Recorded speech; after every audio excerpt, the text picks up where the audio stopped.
Hello everyone and welcome back to City Review, where we take a look around urban centers and consider them from an urbanist perspective. Today's subject is City 17, where I've been invited by one Dr. Breen, for which I am nothing but thankful. So, without further ado, let's see if one of our finest remaining urban centers lives up to the hype.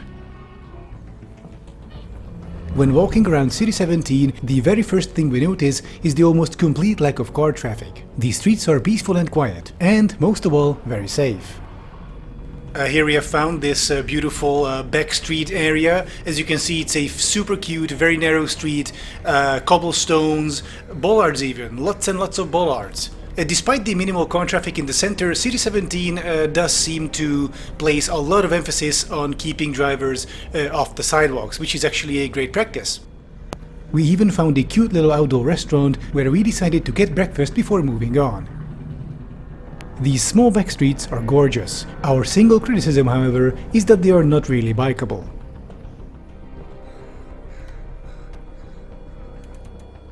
So despite these streets being very safe and comfortable to bike on, there do seem to be a lot of closed barriers hermetically separating these little streets from each other, which makes it less practical to bike on, unfortunately. We move on from the street by traversing a roof. And in the back we see some massive public housing projects. Hold on, we're gonna wait for this flying contraption to pass. Alright. So, in the back we see some commie blocks. These commie blocks were built during the 1960s, 70s, and they are a great addition to the city's fabric. They provide ample public housing and keep rent prices low. So City 17, despite having been through rather heavy-handed urban redevelopments in the past, remains to be a very affordable and very tenant-friendly place. We continue down an elevator shaft and encounter what seem to be police officers, whose nationality remained unclear to us. But they didn't shoot us, so America can be ruled out. But being tasered by alien law enforcement is no excuse to not be well informed, which we can do with the help of returning sponsor Ground News. Ground News is a news aggregator website that collects articles from around the world to give you an overview of how different sources report on the same story, so that you'll get to be aware of news sources' political bias, reliability, ownership, and more. Ground News is basically a necessity in the new Trump era to navigate the corporate media hellscape, even if you live outside America. But just what is Ground News all about? Let's take this news story about the AI video of Trump kissing Musk's feet played on screens in the Department of Housing and Urban Development. Ground News tells us that this story was covered by 131 news sources, with most leaning left. Here we see a more visual breakdown of the coverage. In the middle, we find the main points of coverage for each political side, neatly summarized. Over here we can also access the bias comparison feature, highlighting the key differences between coverages. In this case, the left seems to emphasize the humorous aspect of the prank video, while the right focuses more on the investigation, Trump's influence through Musk, and the vulgarity of the video. Further down, we can also view the factuality rate of each news source and their ownership structure. Ground News is a powerful information tool helping you navigate the news information landscape, enabling you to stay on top of the news cycle. Go to ground.news/Adam to receive 40% off their Vantage plan with unlimited access to every feature, or you can try their Pro plan for just $1 a month. Thank you for checking out Ground News, and thanks to Ground News for sponsoring today's video. To get to our next destination, we decided to use public transit, though we had no idea how to request a stop. Luckily, someone else did it for us.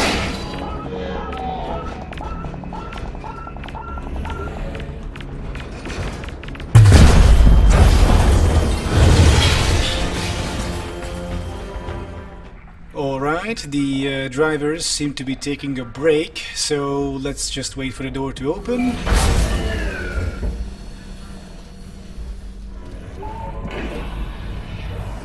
And right here we can see a massive high-rise development right in the middle of the city. Now, of course, such high-rises are not such a good idea, especially in City 17, which is scheduled to host a certain theoretical physicist in the near future. In the meantime, we have decided to give cycling in City 17 a second try.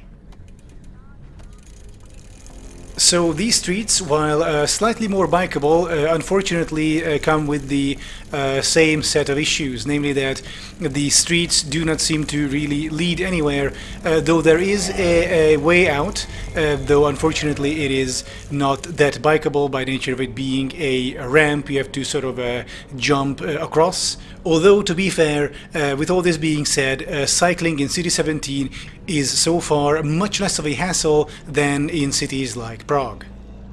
For the sake of being thorough, we have also decided to give driving a try. So let's see what City 17 is like from behind the wheel of an automobile. That was the idea anyway, but unfortunately the car wouldn't start. Now, despite the incredible calm and quiet we've experienced so far, in City 17 there is in fact traffic.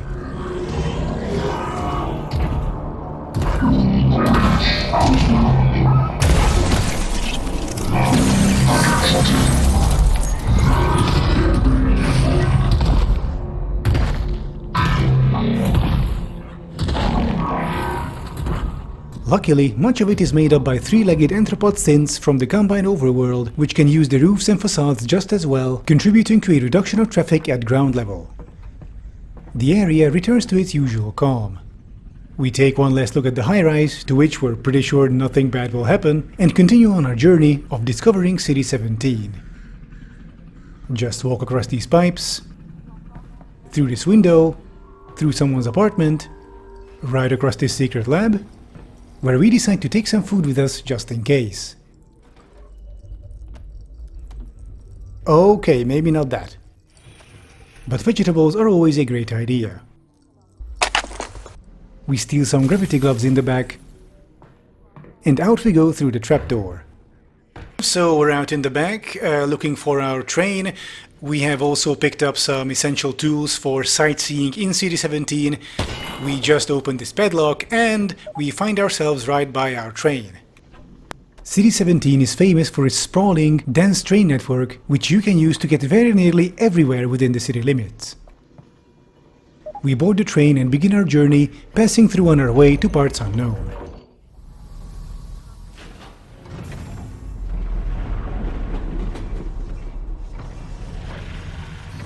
On our way to Fairview Junction, the train seems to have made an unscheduled stop, and there is no information with regards to when it will go on, so we have just decided to get off and find Fairview Junction on foot on our own.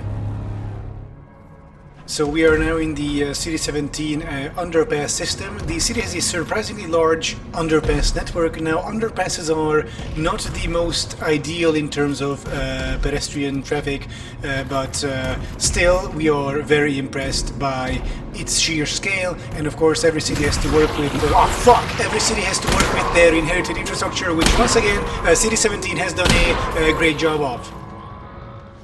We continue our journey through the underpass system, though unfortunately we get lost multiple times along the way. Proper underground signage is something City 17 definitely needs to put more work in.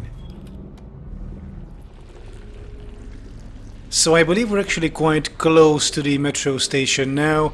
Due to the lack of signage, we have taken multiple wrong turns along the way, unfortunately leading to some unforeseen consequences. But right now we are close to the surface, and alright, let's just, yeah, alright, one more.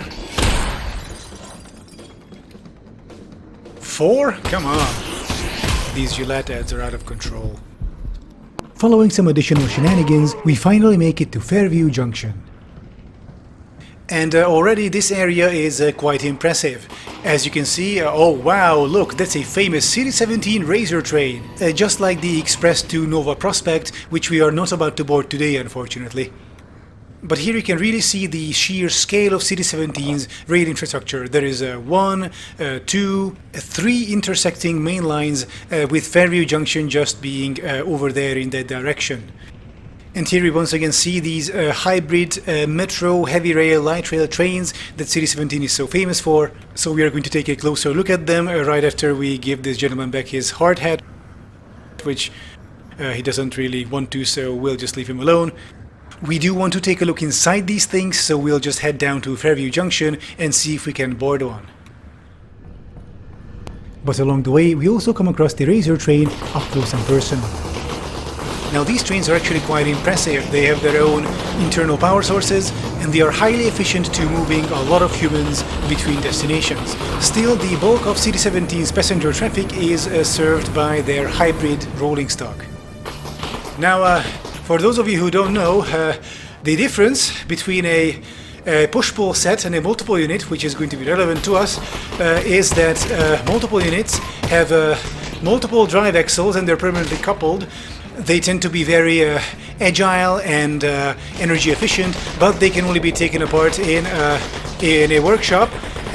Now, push-pull sets are much more flexible in that they are not made up of units but actual separate cars, but there is a midpoint between these which City 17 represents by basically making trains that act like multiple units for the most part, but retain the modularity of push-pulls and their operational flexibility.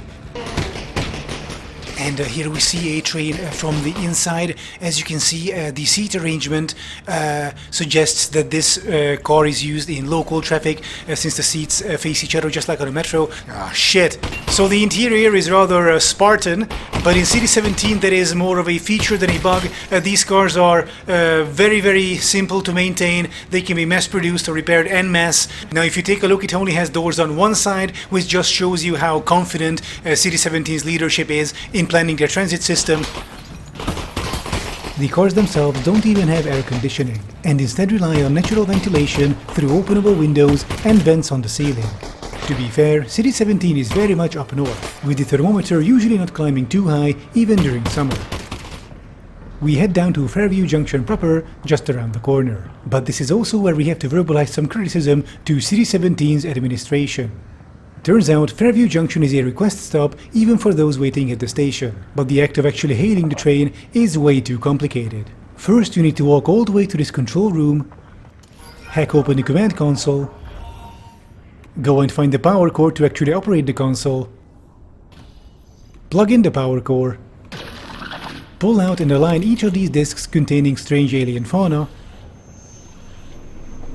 But if there is anyone missing, you need to locate it yourself.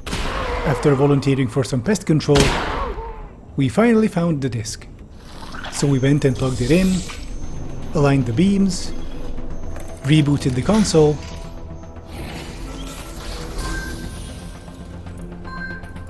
pulled the train request lever, which just broke in half sort of, so we ended up having to go outside and use the manual override.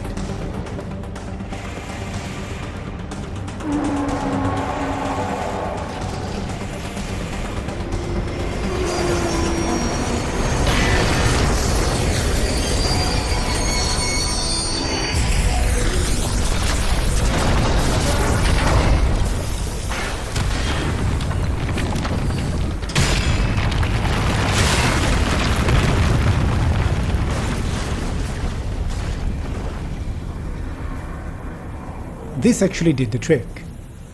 This newly formed crater provided us with a quick and practical transfer to the City 17 subway system, which can be described simply as brilliant, even luxurious.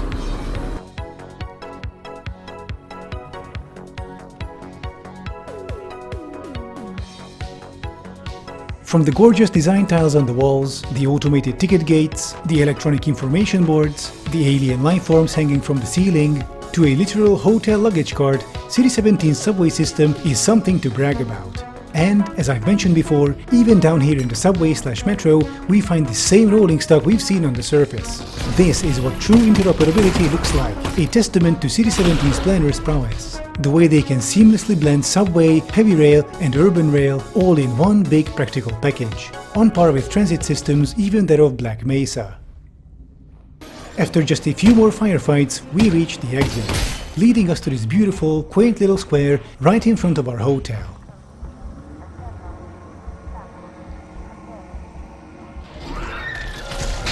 The hotel is not yet completely overgrown by hostile alien fauna, at least not the bar area, which means we can sit down for a drink at the end of a busy day of sightseeing. Since the hotel staff has already perished some time ago, we even get to serve ourselves at the bar. So in conclusion, I think City 17 is a good place. In general, there are some shortcomings, like with the the cycling infrastructure, but it's not as bad as in Prague, for example. The local law enforcement is significantly more peaceful than their American counterparts, and contrary to most of the Western world, in City 17 there is no perpetual housing crisis, keeping prices low and stable. There are some areas that could use some additional cleaning. For example, some areas underground really resembled Hungarian hospitals from the inside, but once again, just like when compared to cycling in Prague, things are not quite as bad over here in City 17. So all in all, in my opinion, City 17 deserves a score of a good, solid 3 out of 3. And I thank everyone for accompanying us on this little urbanistic excursion, and in the meantime, this is where I get off.